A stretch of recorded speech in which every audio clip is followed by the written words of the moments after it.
Guys, Grant. we're live. I have a theory that we've been live for 20 minutes and Grant's just seen how long we'd stand at the camera.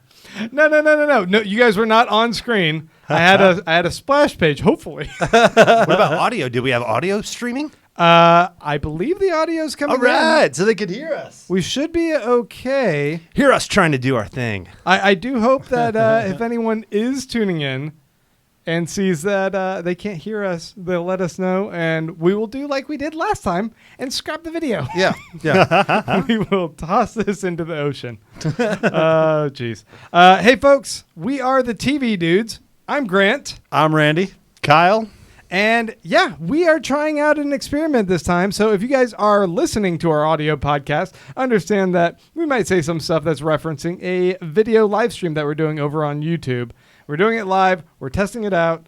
It might not work, just like it hasn't worked in the past, but we're giving it a shot. Hey, You know what? 26th time is a charm. TV Dudes, you know what it is? Not afraid to fail. Not afraid to fail. Not afraid to fail. You know, it makes me wonder, maybe we should be. Nope. No fear. Not afraid to fail. No, that sounds like failure mentality. No way. Folks, if you guys are tuning in to this, we are going to be discussing 3 shows this week. We're going to be talking about 2 shows on Hulu, Hard Sun and The Handmaid's Tale, which is returning for its 2nd season. And then we're also going to be talking about Westworld over on HBO, the 2nd episode of the 2nd season.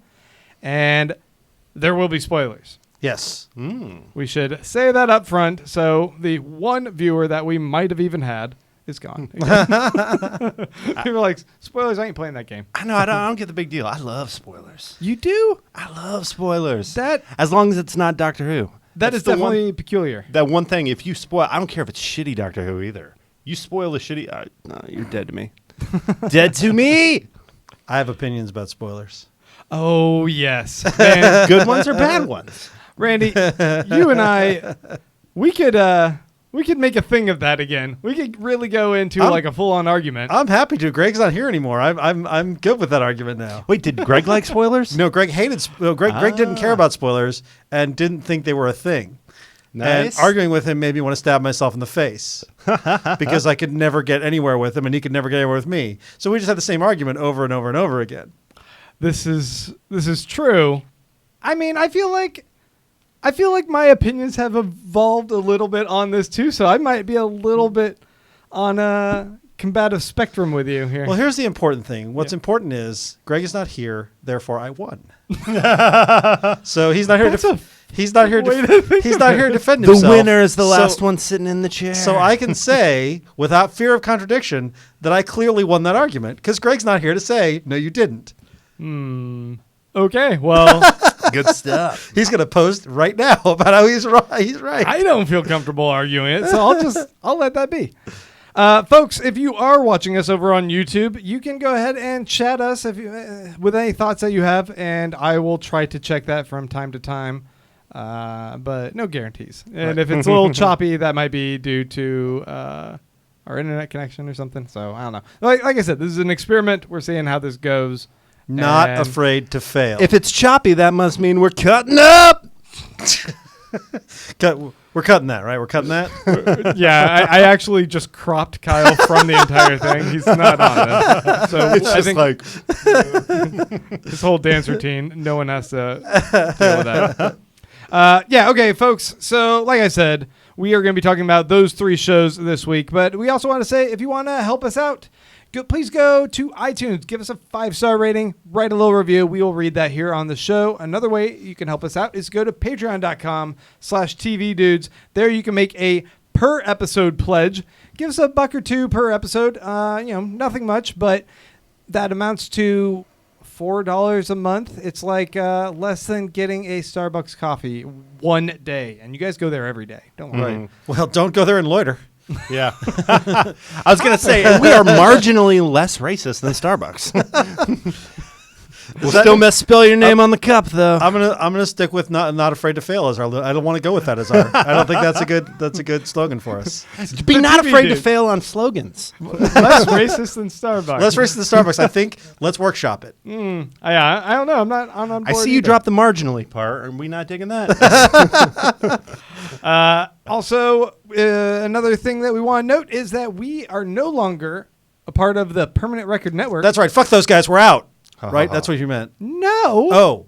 Oh. Because we just You know what's moved funny? over. Can you say that again real quick? I just one more time. Permanent Record? Permanent Record. You missed it for old time's sake? Well, I was like, we normally don't say it, but it's like, oh, we're no longer part of the Permanent Record. Like, Right? we still got an opportunity to say We it. need to do it sort of a mournful Permanent Record. But, guys, hold up. We're only not a part of it because we just changed the name of it to Electric Sweater. Electric Sweater. Electric Sweater. We're getting a mixed We're bag. of still this. workshopping it. My one from last week, I did steal from Eureka's Castle. I don't know if you guys remember that show. That's what it was. I learned it like I was driving home and I was like, oh shit, that was it. I learned it. But new name for the network. We have new branding for our TV dudes. I changed our logo. I saw that. Yeah, it's fancy. So looks a little bit different. Still same corny TV humor. that Yeah, we're gonna have. same thing. I like that we're escape still from in that folks. smaller aspect ratio. Yeah, we might. We're never going widescreen. We're gonna workshop some other slogans, like possibly marginally less racist than Starbucks. We're working it out. So we're making changes. We're making moves. We should have just named this episode "Workshopping It." Workshopping it. Seems appropriate for everything we're doing here. All right, so let's go ahead and jump on over to the news. Randy, what do we got? We got a bunch of news. So let's go with the renewals first. There's quite a handful of renewals. So Handmaid's Tale, which we're going to talk about later. Season 3 has been officially ordered by Hulu. So I guess that's doing all right. Westworld Season 3 has been officially renewed. I mean, these ones, like, It of seemed course pretty they were obvious. going to get Yeah. renewed, right? Yeah.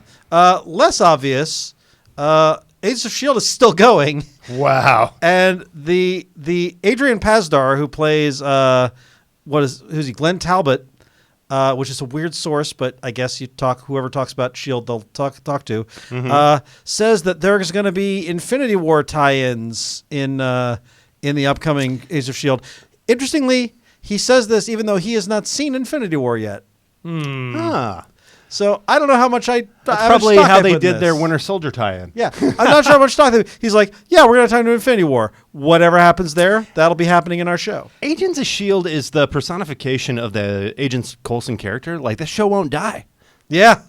Will not die. There's something just really sad about Agents of S.H.I.E.L.D. Every time they so desperately want to be included in the MCU, and they always have a new cast member who's just like, oh yeah, I totally think that we're gonna have Thor drop by or something. It's not gonna happen. I'm actually at this point. Yeah, I've transferred from angry at how bad it is to sad at what it could have been. Like looking at this and looking if they'd actually done these tie-ins well with the numerous Marvel movies.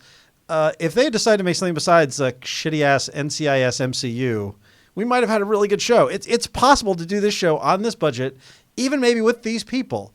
But man, they cannot do it. And yeah, it's just it is the kid like chasing you down, want to be your friend.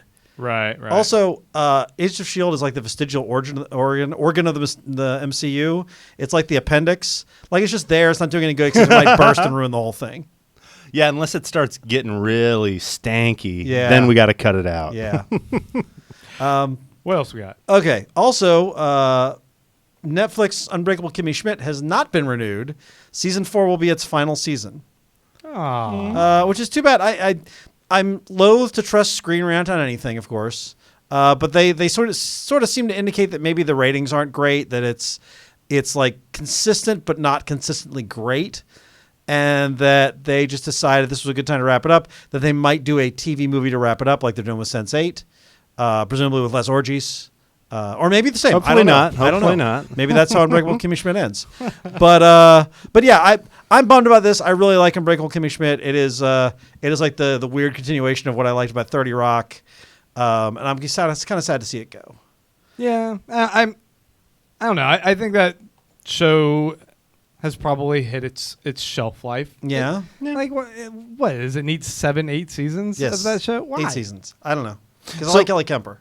So what character in the Marvel Universe is she going to be after the show's over? Oh, that's a good question. Ellie Kemper could definitely go to the Marvel Universe for something. She could be Squirrel Girl. No. Mhm. I think she's going to be an obscure Guardians of the Galaxy character. Yeah. Like Rocket how they Raccoon. took Carrie Coon and just like made her Proxima Midnight, but like you couldn't really see the character? I didn't know it was her because I didn't see. I saw the credits and I'm like, what's she doing? Oh, she's that character. Didn't know that. Seen the movie I twice. saw They didn't even get like flesh out the character No. much. Sorry, we'll talk about She this was later. she was good in it though. I liked her, but yeah, because Carrie Coon's always great. But you're right, kind of lost in the makeup. Yeah. Anyway, Arrested Development season 4 remix is coming to Netflix. Like Remix? next week. What the hell is that? So they're gonna recut. Season 4 was people griped about it, and Mitch Hurwitz. Dude, not next week. Like as of our recording. Oh, you're right. It's like it comes out tonight it's in like- like an hour. Yeah, that's right. So people were complaining it was fragmented and nonlinear, and then nothing paid off because the actors' availability affected it. So like they couldn't have all the actors on the screen at the same time and that kind of thing. And so they're going to recut it so it's more like a traditional all the characters in every episode, and the storyline will sort of like flow better. I think it's a ballsy thing to do. There's a season 5 coming, and that's why they're sort of doing all this hype right now. It kind of made me want to go back and rewatch all of Arrested Development again. And I'm definitely going to rewatch the remix. Oh, this is like when George Lucas did that with his movies. Oh. Damn it, Kyle. No. Speaking of bad ideas, Roseanne's revival started off so strong for Netflix, so strong. And the ratings are dropping. It just experienced its lowest ratings to date this week. Yeah, but like, what does that mean? Like, they're dropping, but their numbers are still gigantic. Well, they started at 18.44 million viewers. They are currently at 10.42 million viewers, which does, yes, it sounds like a lot. But you remind, they lost almost half their audience in a few weeks. Okay, but 18 million for a like hugely talked about like event. That's Yeah. for their premiere, I'm sure. Yeah. Oh, it's But- not a Netflix show. It's an ABC show. I keep forgetting that. But if you look at I like was wondering. episode 3 or episode 4, I think that's like the measure of like what their long-standing audience is going to Yeah. be. And even then, it still seems like it's dipping a little bit. I think there's a lot of, there's a lot of controversy around it that isn't necessarily positive. And when you strip away that and you don't want to watch the show just for the controversy, you're left with another tired multicam sitcom. I'm like, Yeah. no, thank you. Yeah. Yeah, I'm just happy to see it dropping because Roseanne's a terrible person. I don't want her to make any money. Okay, fair. You never hate Roseanne more than when you listen to Tom Arnold talk about her. You're like, I didn't like Roseanne, but like, oh no, that she's really awful. Cool. Man, if somebody's making you side with Tom Arnold, they got to be pretty bad. It's like, Yeah. I actually liked it more after hearing That's- his Roseanne stories. That's like Aliens versus Predator. Whoever loses, we lose. Whoever wins, we lose. Right? I don't know. you're close. It's all the same. Yeah, it's something Whoever like that. loses, we still lose too. There's a lot of loss going on, guys. I'm workshopping. workshopping the I'm workshopping. We're not afraid to Aliens versus fail. Predator. Yeah. whoever loses, the lost. Look, my idea for the gritty reboot, I'm going to call it Predators versus Aliens. Okay. Nobody's ever done it. What is it? Alphabet is really important. You switched it. I switched it. Yeah. You know now what? it's PVA. That's PV. That sounds dirty. No. It to the needs to be doctor. Predators versus Alien. Ooh, Singular. yeah. All Predators versus one and alien. it's like we're rooting for the alien because he's like trying to say he's like Arnold Yeah. in the first Predator. And it's a cooking show. That's the new thing. It's like Chef. He just travels around. Yeah, in his little- the alien is like a master chef, and the predators are all like novice chefs, and so they have to work in a team to defeat the alien, who is like a really great chef. I'd love to say I wouldn't watch this. 'cause You would that's watch just it. ridiculous. I'd watch. You would the watch hell it. out of that. Netflix. that was Call Me for those of you who are listening. All right. Swamp Thing is getting a TV show. He's had a TV show in the past. This one will probably be a little bit better than that. On the DC Universe Network. This is what? This is the DC Yeah. streaming service they've been talking about. It's going to have the Young Justice Season 3, which is a big thing. It's going to have the new Titans live action series. It's going to have a Harley Quinn animated series, and maybe a Metropolis TV show. It sounds like that one might be going. Oh for my retooling. gosh, I know why they're doing that. Why? Because they have CW syndicated shows for days. Oh, they've got not only that, Batman animated, Superman animated, Brave and the Bold, Oh, all that shit. stuff. Like, there's tons. But Young Yeah. Justice Season 3, people will pay just for that. I will pay just for that. Yeah. Plus, Disney is gonna roll out theirs, and it's gonna have Marvel and Star Yep. Wars and everything. They Yeah. gotta keep up. So, Wow. but the Swamp Thing, the interesting thing is it's produced by James Wan, and wouldn't surprise me if he directs the pilot episode. He sounds like he's heavily involved. Mark Verheyen from Smallville, Gary Doberman from It and Michael Clear from Lights Out are delivering the script. It is Lights Out. Like the one fan of Lights Out is Randy. So. Is that, or is there a horror movie called Lights Out? That's what I was thinking it might be. I was thinking it might a horror not. movie called Lights Out. That's the thing. I don't think it's the Lights Out TV show. Nobody remembers that show. Nobody but you. Nobody but me. But it's a script to series order, which basically means the script is good. They'll put it to series order. We'll see. I'm curious. And of course, we all need more streaming networks to pay for. Right. You all saw this news about the Golden State Killer being caught. Did you see this? See all this news? Oh yeah, I heard all about it. So Michelle McNamara, Patton Oswalt's recently deceased wife, was working on a book to sort of track this guy down. And excuse me. Yes, I think you mean Patton Oswalt, Michelle McNamara's husband. yes, that is Yeah. actually true. I think you mean former husband because she is dead. Damn, Kyle. Wait, I thought And he I remarried. thought that's what we were doing. This is a bit. Damn it! You guys always do this to me. Kyle, No. you're a jerk. Michelle McNamara is. I've never read her novel. She's supposed to be an excellent crime novelist. But she had done some research. She had basically researched this whole thing.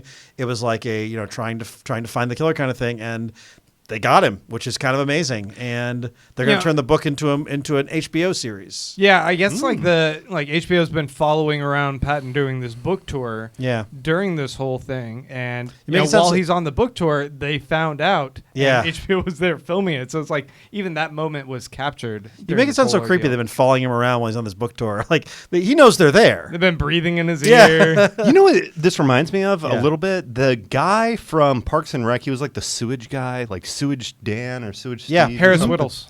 Yeah. That guy had a blog where he was straight up investigating like a serial killer in Southern California. What? Yeah, just like in his free time. I guess that's maybe what we're not thinking of the same guy. I guess that's what people do in California. He's got kind of the sleazy, looks like he should have a pencil mustache if he doesn't already. Yeah. He passed away. I don't think this guy passed Okay, away. then we're talking about a different Okay, guy. sorry. This is the sewage guy. You know, sewage makes the good money. Especially playing a sewage guy. All right. Finally. I say this for last. Give it to me, Randy. I knew Graham would be excited. The more details on HBO's Watchmen pilot, which is being done by some dude who did a Hulk and Wolverine comic one time. Dude, come on. Of all the things, I was trying to you find. could have also said Tomorrowland. Oh, damn it! I was Right. trying to find something, and that was what I could get. Yes, David Lindelof. I'll say this: Yeah. the first couple issues of that Hulk versus Wolverine were fucking awesome. It was interesting until it took 2 years to come back out. yeah. So yeah, he's doing Watchmen. I'm actually, all jokes aside, super looking forward to it. I Now, think he's did gonna you do a guys great read job. the breakdown for this though? No. It's weird. Okay. Okay, So hit me. instead of like the the typical characters we would expect, like Yeah. Night Owl and Silk Spectre and Rorschach, you have all these different police officers, and it seems like it's a bunch of police officers in Oklahoma, like a little Oklahoma police. What are they called? Where headquarters, I guess. Police station. So it's almost like Brooklyn Nine-Nine with the characters, except for like the first couple have, regular people names, and the other ones seem to have like code names, almost like they are superheroes, but they're also police officers. So it seems like they aren't doing a direct adaptation, because homeboy, the director Zack Snyder already did Yeah. a like 1-to-1 almost adaptation, but he's taking the concept and the kind of the world that's been established there and spinning off from it. Or This this is is- also a bait and switch. Yeah, this is too weird. I mean, I'm looking at this, and if he's doing that, he's not doing Watchmen at all. Like, it's not even a spin. It's like a completely different story. Like, I don't know if maybe they threw off like a here's to trick you kind of casting list, Yeah. or like if you exhibit these personality traits and the press gets a hold of this casting sheet, yeah. you can still be the person we want to play Rorschach. Or something like Yeah, that, basically, right? they do say fake out casting calls are not unusual, and I think that is probably what this is. That they're casting for the roles, and they're like, because they're all cops. That's a weird direction to go with Watchmen. Like, I don't know. HBO has adapted Westworld. They've adapted Game of Thrones. They've adapted Leftovers, and I think for all of those, they've deviated a bit. They've done their own kind of spin on things and done a fantastic job. They've deviated a bit, but they didn't do a Game of Thrones show that was set in space.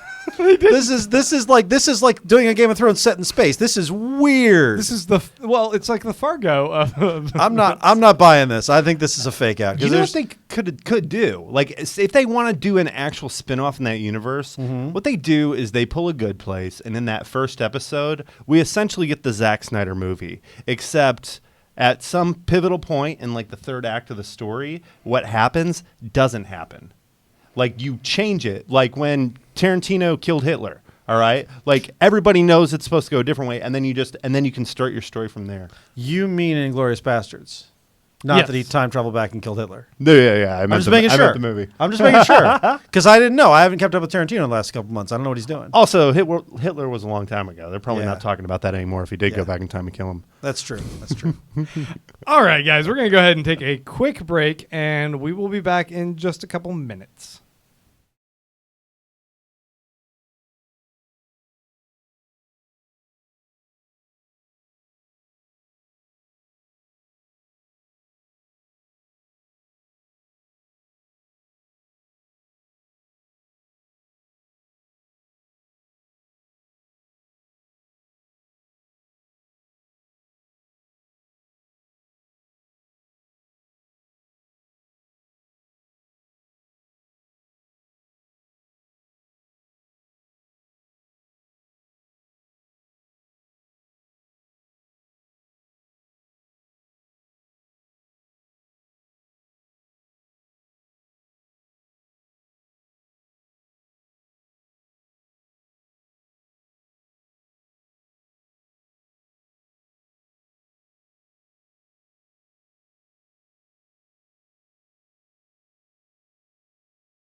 And the audio's back, and I think we are back, guys. Yay.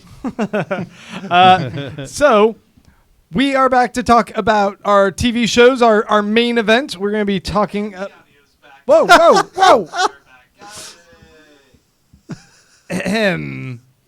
Awkward. it's called a mute button, Grant. It's located right there at the top of your keyboard. I hit it. I hit the mute button. See, I ended up. Here's a peek behind the curtain, folks. I wasn't sure if our audio was playing when we took a break, so I went on the live video feed and tested it. It wasn't, as far as I can tell, so I think we're good. Okay. Anyway, so we're going to be talking about Hard Sun and Handmaid's Tale over on Hulu, and then we're going to jump over to HBO for Westworld. We got to talk about that as well. Yep. Now, Hard Sun, this was a show that I didn't even know about. This is that beach bodybuilders show that I Hard watched Sun. with the rollerblader guys. You watched 75 episodes and then realized that what we were talking about? Yeah. They were 75-second long episodes, though. So I can only commit to 75 episodes. Of this, Randy. It's like, why did Randy put this on the list? Doesn't make any sense. I mean, it's can't compelling. I can't stop watching I it. can't stop watching it, but I don't know why this is on the list. Their pets it's are like out of this Glow if you like men. world. So, Hard Sun.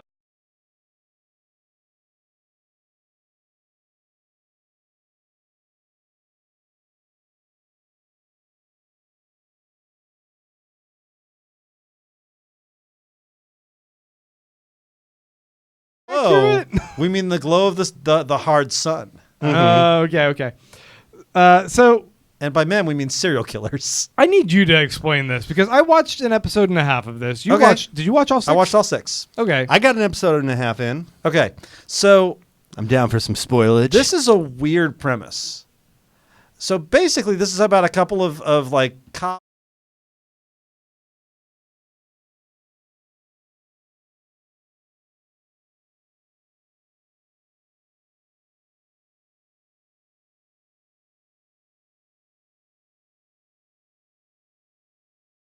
Because she had it when she was really young, and there's a story about that too. But basically, she's kind of fucked up. Her partner is like having an affair, and his wife.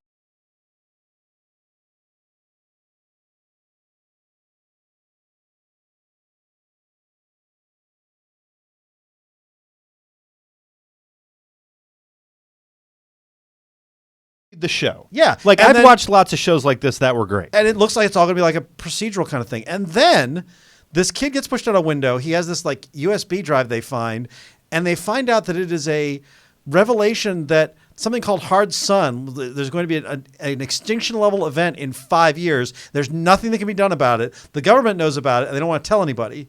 And they're chased by these shadowy guys who they think is like MI5. And then they give it to a journalist. He like puts it out there. It gets written up as a hoax, even though they know it's true. And then the show just goes on. Like the whole hard something. So was that just to kick off this, like how this couple gets together? Yes, it's the kickoff. You know, this is by the writer of Luther. Yeah. And you know how Luther was all about sort of fucked up serial killer type stuff? This Yeah. seems as dark, and it just makes me never want to go to But- England. And the thing is here that the hard sun, the reason it's out there is because once it comes out as like a hoax, the crazies believe it, and they're like going out there They do killing fucked people. up stuff, Like yeah. someone's killing people who are good Samaritans because he feels like it's pointless, and someone else is killing people because he thinks it's going to save them from perishing under the hard sun. And the entire reason for this big extinction event seems to be to drive the serial killers.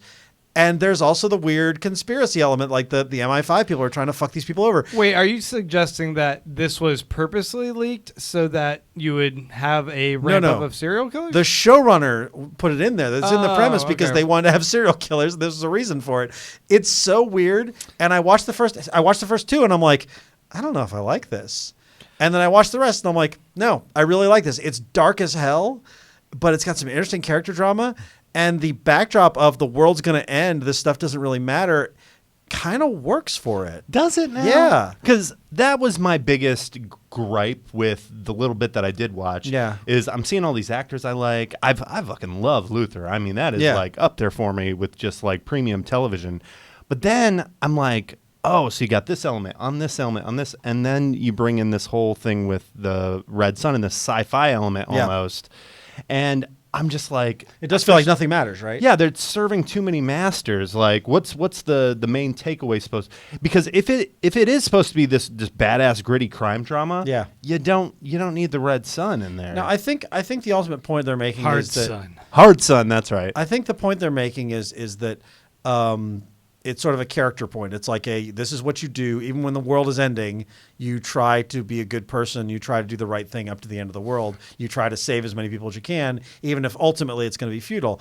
It's an interesting point to make. I do think, and I really like the idea of it, but it is a weird thing to throw in because it doesn't belong in the rest of this show. Yeah. The rest of the show is a serial killer crime drama, and there's this it's weird. kind of frustrating that the interesting, I would almost like call it paranormal. Yeah. Hook is sci-fi for is sure. actually just a gimmick in order to lead into a procedural. Yeah. I don't like that at all. I don't know that it's a procedural. It feels more like Broadchurch and those where it's one big story. Yeah. Where would you put it against like Luther? I have not seen that much Luther.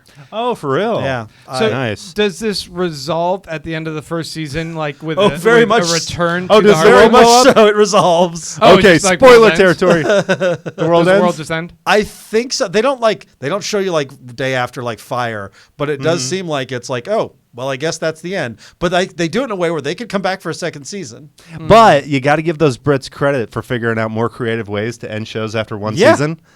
This is a good one. I mean, I think that was part of it for me, is that I thought that the acting was really good, the production values were good, the sort of questions that asked were interesting, and it's 6 episodes. In the days of too much TV, I appreciate someone giving me 6 episodes and out.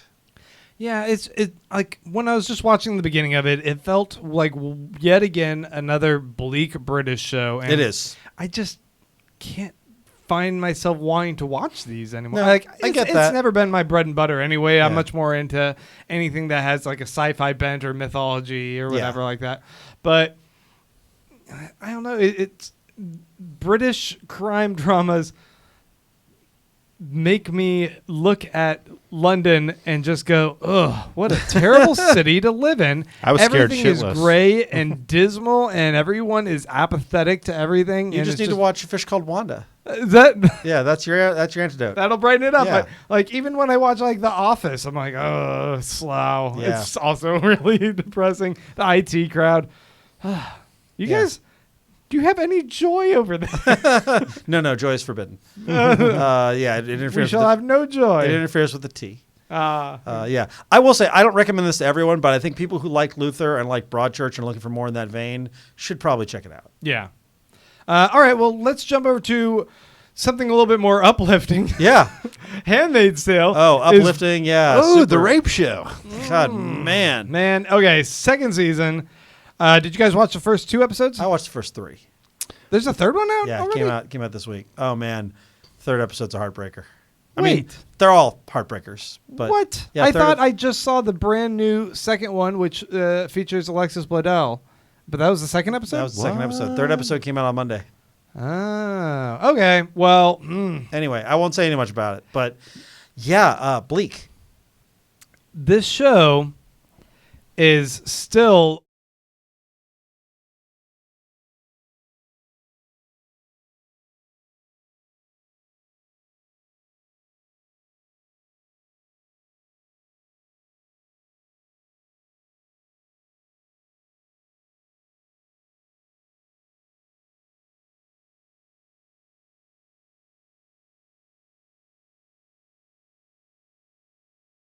So, He said Elizabeth Ann Moss. yeah, like Okay. Carrie Ann Moss. Yeah. They're Yeah. siblings. Right. And also, Same Elizabeth middle name. Ann Moss sounds more like the kind of name you'd have in The Handmaid's Tale. 3 names. That's fair. Very yeah. biblical. Mhm. Anyway, she was great in Mad Men. I liked her on West Wing. This is phenomenal work from her, like above anything else she's done. She's one of those actresses that just picks all the right projects, it Yeah. seems. Yeah. She's great Yes. and knows that her agent is amazing. Yeah, she's fantastic in this, and the sort of desperation you buy. Like, there's definitely points at which more than once in like every episode where I'm like, you should just kill yourself.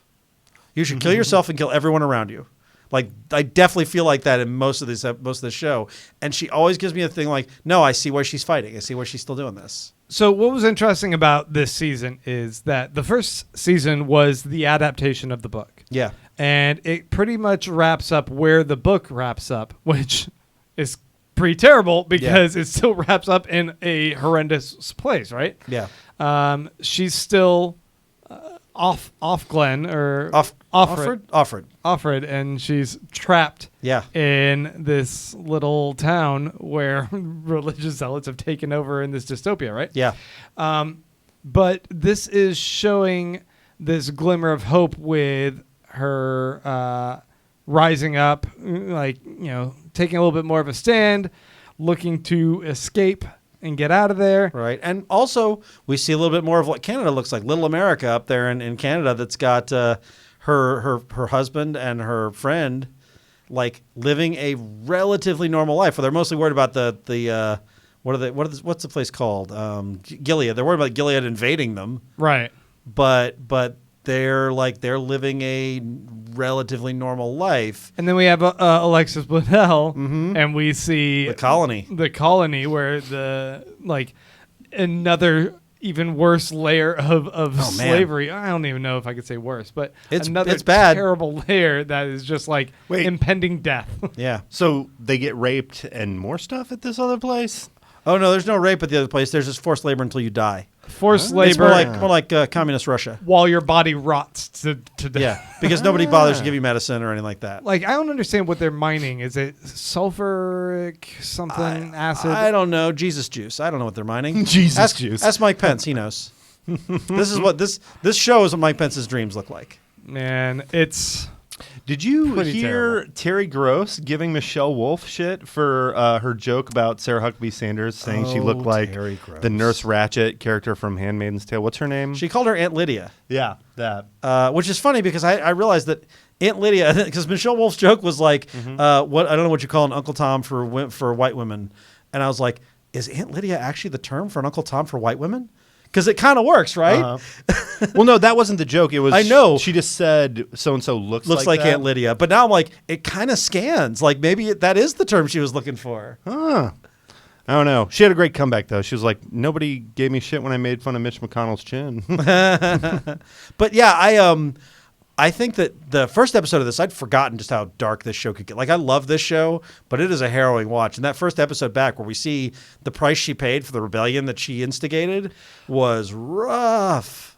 I'm so impressed with how they balance, the extreme bleakness of this world with this glimmer of hope that they continue to thread throughout it, so that you don't just give up on the show, right? You still are constantly rooting for her. You see where things might be able to work out, and even when things don't work out, you see how she grits her teeth and has more resolve in the face of fascism, of oppression, and like the scene in the first episode where she's eating the soup and everyone's getting their torture, everyone else, and she's left out of it, but she has to still sit there while they get tortured. Yeah. I like how she's just like beaten down by this, and then she looks back up and she's like, I'm eating my soup. Yep. She just starts going at it again. It's like, I'm going to commit myself to still being strong here. And I'm like, Man, I can't wait till you guys see episode 3. We see a little bit more what the world looks like in Gilead outside of the Handmaid's life, and that's interesting.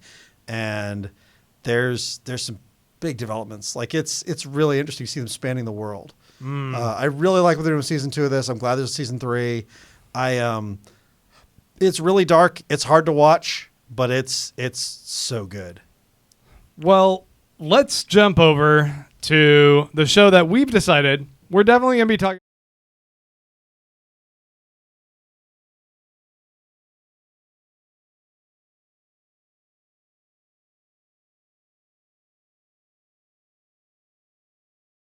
Talk about it. It's not going to happen. If it's not going to happen, but then you don't think so? But then we'll stop. You don't think so? But it's not going to get bad. Well, I don't think my metric for bad is going to coincide for this. I think other people might grow a little tired of some of the things that Westworld tends to do, like it becoming very complex and kind of hard to follow. And I've seen people griping about the timelines. Right, like all the choppiness, and you're like, I'm not sure when this is happening in relation to all these other scenes. Like, I can imagine that getting too much for other people, but I'm so on board. This is such an ambitious project, and I'm in love with what it's doing. Same. Yeah, Well, I feel like the everyone who wants to streamline the timeline, you'd lose so much what makes the show work. So, in season 1, we came in and we were kind of given just this cool premise. They're in the Wild West. There's robots. They can shoot shit. They can't get hurt. They have sex with them. Like all this stuff. And we're presented this, but us as like the hardcore TV watchers, we knew there was more going on. All right. And that's when the mystery started to unravel. All right. And it's still unraveling. And I feel like this season, we're going to get into it in a second, but I mean, there's more to chew on than ever. But where's our cool shit, man? Where's that thing in episode 1 where it's like, I thought it was going to be samurai swords. We'll get there. We'll get there. You didn't like the man in black shooting it out with a bunch of people, and suddenly he's in the risk of dying? Like, that was great. Okay, no, that was awesome. In fact, I think every line from these first 2 episodes we've seen have just been like, I'd see that on a hipster tattoo, like, anytime. You didn't like the revelation that Dolores had been out in our world? I thought that was fantastic. But here's the thing. All of this is fantastic, but I'm thinking about who's the guy who heard his cousin or whatever talk about it last season, who's coming in, episode 1, and is like, oh, okay, what's going on? Like, that guy should watch season 1 like a normal person. That's true. Season 2 is not. I don't want Westworld season 2 to be made more accessible. I want it to be crazier and more intense because that's the job. You've watched season 1. Season 1 worked nicely. I want to know where they go from here. I don't want to be hand-holding for the guy who comes in on season 2. See, I don't think any TV should really operate like that anymore. Like, unless it's an episodic show. Like, Yeah. you can jump in on Brooklyn Nine-Nine in the 3rd, 4th season, whatever. But Even then, there's subplots and stuff that continue. There are jokes that work better if you know the characters. yeah, but you can kind of pick it up. Yeah, I'm just saying serial TV has become much more common, and I think we need to be okay with that. I think that's kind of, especially with something like Westworld, like it's so easily available. If you have access to season 2, you have access to season 1. But here's the thing. I don't think it's necessarily an accessibility point from like actually physically watching the season or like understanding it. I mean, just simply from like a TV viewing aspect. Is this a show that is just for the Easter egg people? The people who want to deep dive, the people who want to have the theories afterwards. I don't know. I mean, I guess it's possible. I'm looking at it as the same. There's a big audience for Lost, which did a lot of this kind of thing. And I know some people are nervous because they don't like the way Lost ended. And so they're worried that Westworld will do the same thing. It ended fine. What's the problem? Well, that's kind of more to my point. A lot of people watch Lost and they're like, ugh, I invested all the time in the show. I didn't like the ending. I liked the ending. But even if I hadn't, and I know people who didn't like the ending, but you still got 3 or 4 seasons of great TV. Just because it didn't resolve in a way you liked, it's still great TV. Like Miley Cyrus says, it's not about the mountain, it's about the climb. It's interesting. You're always quoting Miley Cyrus. And always in relation to Lost. It's weird. You think I got this Miley Cyrus tattoo for nothing? I love her. And what's weird is Billy Ray Cyrus was your tattoo artist. Yeah. That's my girl. I love. I don't find this that hard to follow. I actually thought the jumping between time was fairly clear, like when we're seeing what. Well, and I agree. I guess there's, and I don't want them to explain the show for me again. I don't need one of those 20-minute long last season on Westworld type things. But I feel like in that first episode we had a couple of big reveals, and I'm not gonna lie, a part of me is embarrassed to admit this, but guys, I fell asleep in the second episode. What? It's crazy. It was at the end, and I rewatched. I started dozing on the first episode just because it was so long, and I was drunk. Man, I watched the second episode because I wanted to see it as soon as it had gone live, and I was busy on Sunday night. I watched it, I think, 1 a.m. to 2 a.m., and I was tired, and I was awake and watched. Wired for the whole thing? Glued to the whole thing, yeah. I am completely in love with the show. I think the performances are a big part of it. Like, I think Evan Rachel Wood is doing probably the best work she's ever done in her life. I definitely think Ed Harris is killing it. Jimmy Simpson here is fantastic. He's got something to play. Okay, that is, every time he comes on the screen, I'm like, fuck yeah. Seeing him, now that we're seeing him develop into the Man in Black, because we're seeing this guy who's like, he had his turn last season, and seeing him sort of face off with his father-in-law and tell him, like, look, don't be an idiot. Look at what we've got here. I thought that was great. I'm so conflicted, though, because now that we know, like, for sure that he becomes the Man in Black, and that the Man in Black is an abusive villain to all of these, I guess, robots that are somewhat sentient, that we, we didn't realize also that they were as sentient as they are.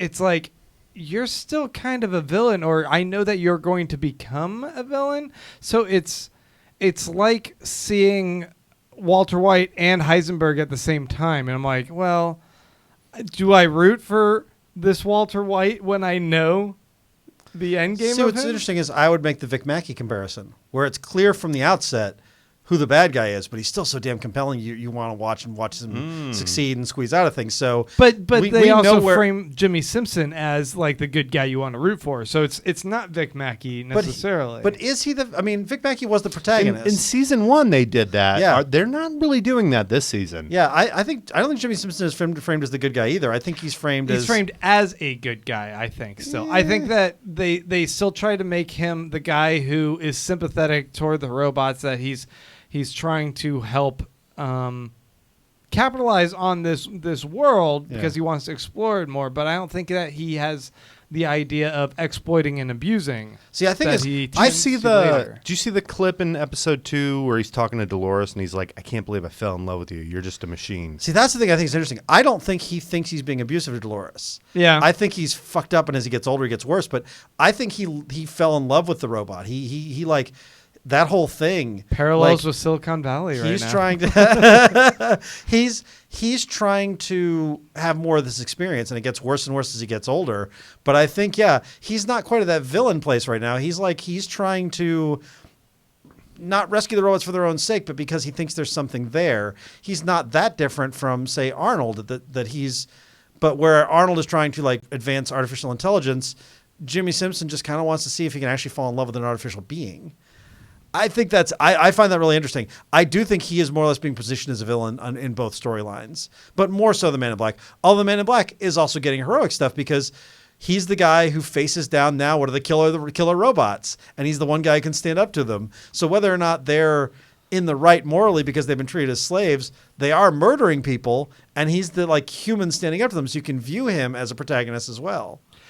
So we have two opposing philosophies, I guess, in Dolores and now Maeve. I loved the meeting between the two of them this and episode. we finally get them to kind of cross paths with each and other. And Maeve's like, fuck off.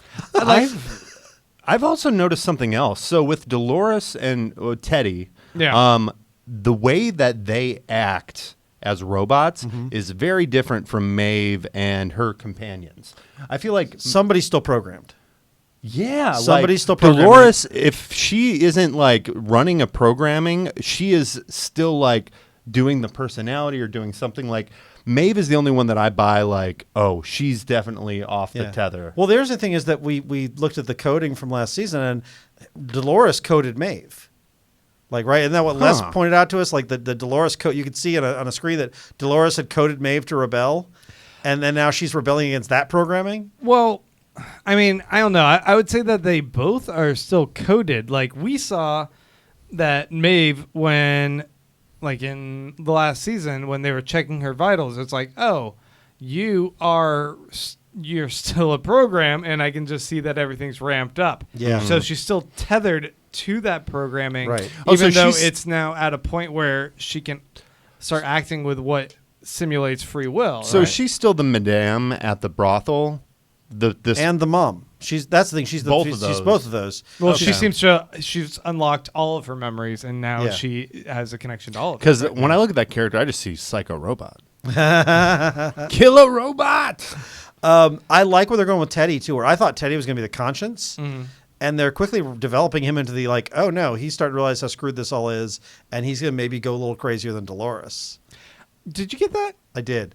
I got the sense when he started shooting, I was like, oh, okay, maybe he's just like going on. It felt like he was going native to me. I thought like he's just, he's got her back and what she says, but like he's still giving her looks of like, are you sure about this? I like how they're basically doing sort of a zombie thing where she basically goes in, kills robots, and raises them again as her army. Oh, man. Awesome. She had this one line where she told this guy, if you're looking for the favor of God, I suggest you, try to get me under, or something like that, where it's like, he ain't listening. Oh, no, I killed God. That's what she goes. Yeah. She goes, I killed God. You might want to get my favor now. Yeah, that was great.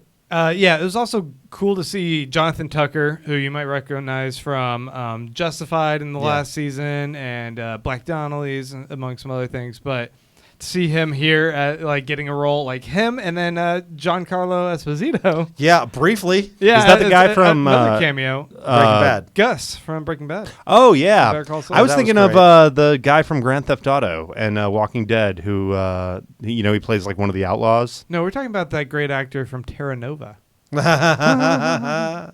Was it Terra Nova? It wasn't Terra. It was what was the other one? Revolution. Was it Revolution? It was the one show filmed here in Austin. About all the power going out. It was even worse than Terra Nova.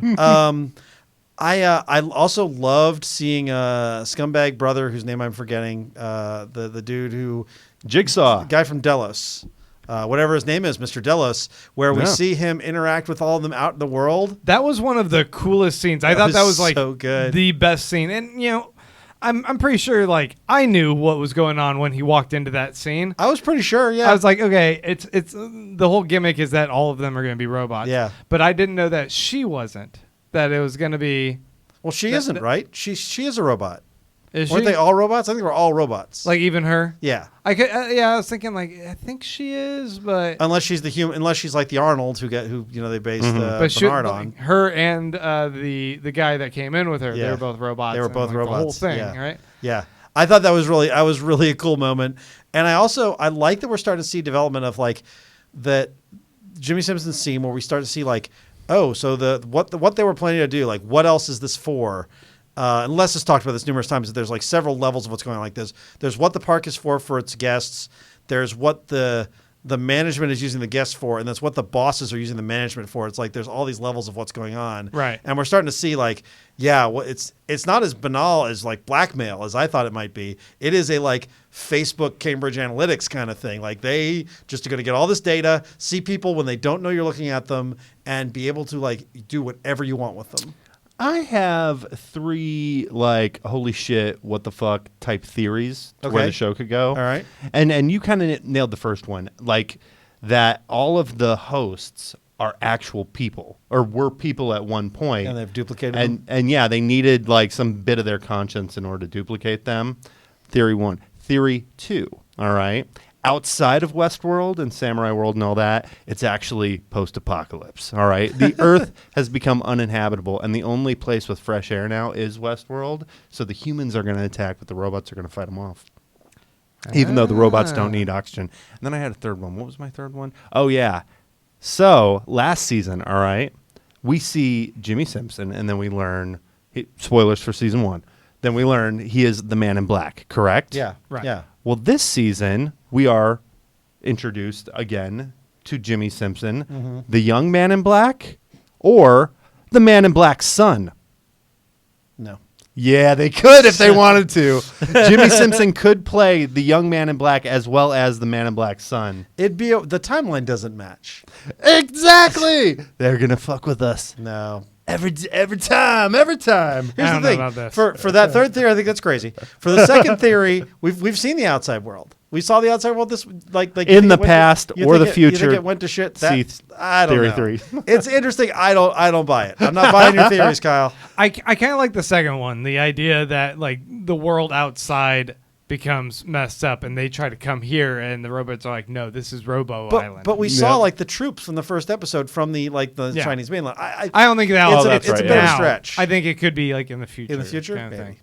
I also liked the idea that like we were discussing this a little bit last week. This idea of like, did Robert Ford and Arnold plan for the robots to take over? Like, was this kind of their goal? Yeah. And what we see in this episode, that it doesn't seem like that was Robert's goal at all, right? No, I don't think But they were thinking that far ahead. It does seem like Arnold wanted to Yeah. some extent. Like he's sort of hinted at, like, you guys should be the ones that control this world when he's Yeah. talking to Dolores. Yeah. Well, that's because he's a stinking robot. But he wasn't at that point. No, but that Oh, yeah, that that's was true. Arnold before Yeah. it became Bernard. I don't know if I think it's more. I think it may be sort of a fatherly guilt kind of thing. Like he created these things, and that humans were not treating them well, and he thinks that they need to become sentient. I don't think he thinks he needed to take over, but maybe so. I don't know. I think they definitely. I almost think, but that Robert and Bernard were both more philosophical and scientific about it. Like I think they just wanted to see what would happen, and they weren't too worried about the consequences. But I don't know. Okay, so my last question is in regards to that ending scene of episode 2. We have Dolores talking about how she has a secret weapon because she has a memory of the one thing that like can help them win this war against the humans. And what it is the terraforming device, I guess. I don't know what to call it, but basically the machinery that is able to reshape Westworld and build new landscapes within Right. it. Is that what she was referring to? I wasn't think sure. so. Like that's what we end up So- seeing. Like is that big old churning machine that's like tearing up the So mountain. to, like- here's how I interpreted that scene. Jimmy Simpson goes, "Hey, have you ever seen anything so beautiful?" And we see the terraforming machine. All right, and then the Man in Black makes a reference to the worst thing I ever created. I think in that scene we are seeing what will be there, but they're just now terraforming it. That's not the actual machine. It's what he's building with the machine, and it's still a mystery as to this thing there. Maybe so. Here's a question with you guys. Since this is going to go season 3, how much Westworld do you need for this to be okay? Do you need Westworld in every episode for it to be Westworld? Or could they go to Samurai World and the outside world as long as the robots are there? Go big. That's what I think. It doesn't need to be Westworld. Yeah, no, I think that there is a level of action and I don't know that. Yeah, I feel like this is an action show at the end of the day, so you can't take if we're gonna go to Samurai World. Do you think it's an action show? I think it's like a cerebral thriller. Yeah, I would agree with that. I don't need like the guns blazing. I need what's going on with the idea of elevated consciousness. I think that's the part that we like about the show, but there is a shootout in every episode. Whether it's the Delos security guards or in the actual there. But this is it's less actiony than say Game of Thrones, right? Yeah, I'd give you that. I would put it more along the lines of something like Lost, which I don't know. Lost, would you call Lost an action show? Would you call it definitely more of a thriller? Cerebral sci-fi. It was sci-fi. It had action too. It did. I mean, there's a sci-fi adventure, maybe adventure. Maybe. Yeah. Here's the thing, it's like I'm not looking for my lethal weapon. I get that elsewhere. Not for long. Yeah, not for long. Seriously, I fell off. Don't worry, I'm not on that ship anymore. But no, there is some. I don't know. There's something that I'm trying to. That I'm looking for, and I haven't found it yet. Hopefully, I'll find it in episode 3. You still haven't found what you're looking for? Yeah. All right, guys. Well, I guess we'll just have to wait until next week. We'll be back then to discuss more theories of what's going on here. Real quick, anybody have any idea what the tiger is? We saw a tiger again. I imagine that tiger is from what's called Shogun World or whatever, the samurai one. Would they have tigers? I guess they would have tigers. I also heard a theory that maybe Westworld is in Africa, and the reason there's tigers is because they're on the border fence. They're in the South China Sea. Yeah, we know that's in the South China Sea. Okay. Yeah, we saw that. So I think it's a robot tiger that we maybe. saw. I don't know. I mean, they have all the other animals that we've seen in the laboratories up and down. That's also the name of my band, by the way, Robot Tiger. Yeah, is it a Robot good Tiger. band? No, it's terrible. We can't play any instruments or sing. It's great. Oh, Jesus. Yeah. We're taking a break, and we'll be back with some questions. Don't high five that.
All right, guys, we are back, and it's time for some listener questions.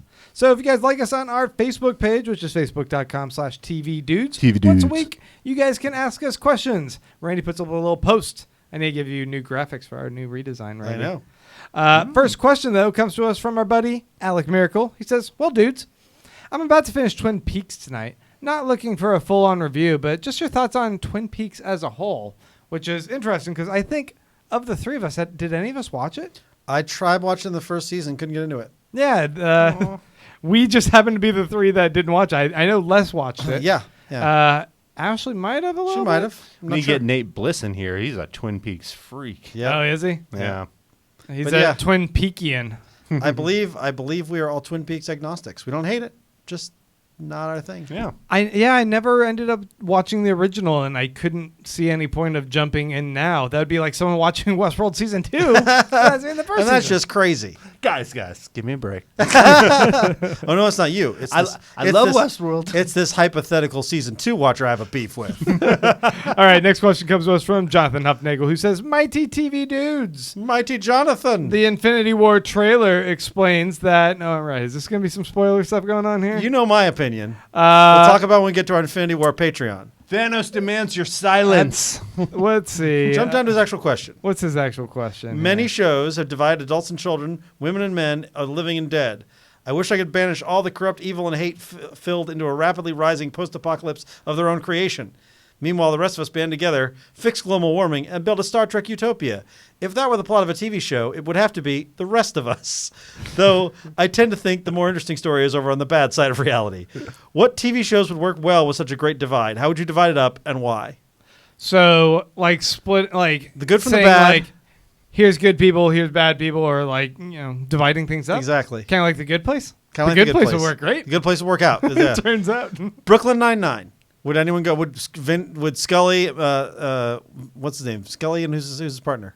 They'd be terrible, yeah. They'd go to the bad place. As would Chelsea Peretti's character. Oh, for sure, yeah. Would everybody else go to the good place, or is like Jake not going to make it? And Amy has to save him. It's a tough, angry girl.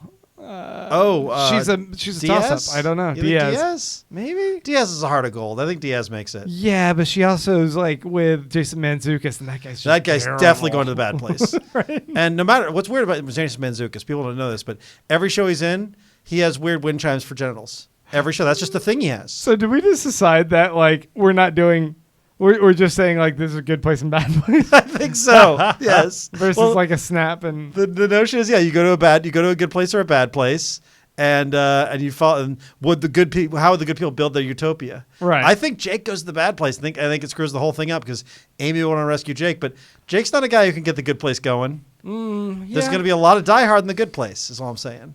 You know, I think a great show for this would be How I Met Your Mother, except the premise now isn't How I Met Your Mother. It's like he's meeting the mother, Yeah. but like whenever he wants, he can snap his fingers, and then he like switches dimensions. So in like one dimension, she's like kind of a goody-goody, but she's a little prudish. But then in the other dimension, she's a freak in the sheets, but she's also kind of like you're the I think worstish. you're talking about the show Awake, where every time he goes to sleep, he wakes up in the other reality where either his wife's alive or his son is alive. But Awake was only 2. Kyle is suggesting that basically whenever he wants to change moms, he keeps changing, and he has more and more different moms. Like he meets a new mother in every episode. I would watch that. I would watch a show where basically somebody was like could sliding door themselves every episode. Like could change. You could go back. What if you could go back and change like the points in your life? You're like, I wonder what would have happened if I'd actually gone on a second date with that girl. What would have happened if I changed that job? Like if you could go and like keep changing your reality. So every time you hit the slider button, your wife is different, and Yeah. you have to like figure out this new marriage you have. I watched this show with this movie with Adam Devine that popped up on Netflix because it Yeah? was recommended to me. The guy from And it Maroon was- 5? no, that's Devine? Adam's Levine. Oh, sorry. Yeah, this is a guy from Workaholics. Oh yeah. And the basic premise was Groundhog Day, but for a guy that really wanted to date this girl Yeah, that yeah. ended up marrying this other guy. Yeah. And it starts becoming pretty messed up. Yeah. He just starts manipulating like her in order to get her in bed. And it's like kind of like I watched this movie. I'm like, See, I don't know how I feel about someone being able to like keep easing their way into Yeah. lying to someone in order to get their end Yeah. goal. See, the thing I like about this, I like the idea of basically being able to go back and pick points in your life where you could go, but you wouldn't necessarily be able to know everything you knew. Yeah, You yeah. just go and you at some point would snap back and you could decide which reality you want to stay in, but you don't have all the knowledge of the other reality. You just get to try all these different realities. Well, and the thing is, it becomes a metaphor for habitual daters or people who are just in this endless cycle of monogamy, because the character, when we're introduced to him at the beginning, he's in a relationship, but he's able to just change it. So, once he keeps changing it all the time, that's when he realizes, oh, I kind of miss my old life. This is a good show. We should pitch this at the ATX Fest. Heck yeah! I mean, it's no adult babies, which is still the best show I've ever pitched, except for the one where they're married to themselves. If it's not adult babies, I'm not watching it. Oh, what if it's adult babies who can change their timeline? And their diapers. That's the tagline. Workshopping it. Not afraid to fail here. All right, guys. Next question comes to us from Ross Brown, who says, what are some examples of characters who were kept around in a show due to fan service, or that the cast probably just like having the actor around? First that comes to mind is Malcolm Merlin from season 4 of Arrow, and Kilgrave from Jessica Jones. It popped up in season 2 as well. I love this question. I'm surprised we've never gotten it before, because this is such a huge problem, especially in genre shows. Characters that probably should have died. They fall in love with a villain, or they fall in love. It's usually a villain, and they want to keep him around. So they take out everything that makes him a villain. And they make him toothless. Spike and Buffy is a great example. Spike should never have come back. They ruined the character and ruined Buffy by extension by adding him in. Benjamin Linus was actually kind of good for most of it. Yeah. I thought, by having him just be a lot more complex, although they did have to kind of defang him a bit. Yeah, a little bit. There's definitely, there's definitely some other ones. Spike is the one that comes right to mind, but the Buffyverse definitely did a lot of that kind of thing, where you just let your villains go. It is okay to have a great villain who goes away. Right. Because trying to bring him back, Merlin's a great example. He's a great villain, but Ollie looks stupid as hell because he keeps letting him live, and he keeps fucking up his life. I feel like Walking Dead did this quite a bit with certain characters where that character should be dead. They drag things down, and I get that you must like the actor, but you're not writing that character in any interesting way, and they should die. Right. You have to be okay with letting characters go, especially if they're good, because that gives their deaths meaning, that gives their stories meaning. If you have somebody who dies and you remember their death, then that really works. If Charlie had resurfaced in Lost, it would have sucked all life out of that story. Resurfaced, too. See what I did there? I see. Yeah. That's good. Let characters die. Let them have their arcs. You can always make more characters. You can always get more actors. And those actors are going to find other work. It's okay. Gotta admit, though, I'm a little bit disappointed you spoiled part of Lost. God damn it, Grant. I thought you were all about no spoilers. Not for Lost. That doesn't count. Okay. Kyle Volti is our last question. He says, hey, TV dudes, describe the show that they would make if the showrunners from Legion and Westworld joined forces. And how long could you watch it before it melted your brain? Not even an episode. That show would be complex as hell. Gosh. Bonus points, he says, if you describe the special episode guest directed by David Lynch. Oh, Jesus. I was like, Terry What a Gilliam bonkers needs to question. direct this crossover episode. But yeah, David Lynch would probably be even better. But man. I feel like Or that's Michelle kind of what Gondry. Twin Peaks was. was the complete, I couldn't make sense of it. I mean, I feel like Legion is pretty cerebral in plot already. So you'd have and visually mind bonkers. You'd have to have a cowboy line dancing scene then. for this Legion Westworld crossover. A little dance off. Okay, Yeah. you know what I want. You know what I want this show to be? I want them to do Legion of Superheroes from DC Comics, which takes place in the 31st century. So you get your robots in your You've future been on this kick lately. from Westworld, and you get the name Legion and superheroes, and you make it. But it's like teenagers of the future, but it's in that Westworld Legion style. So you never know what's going on. Are they really in the future?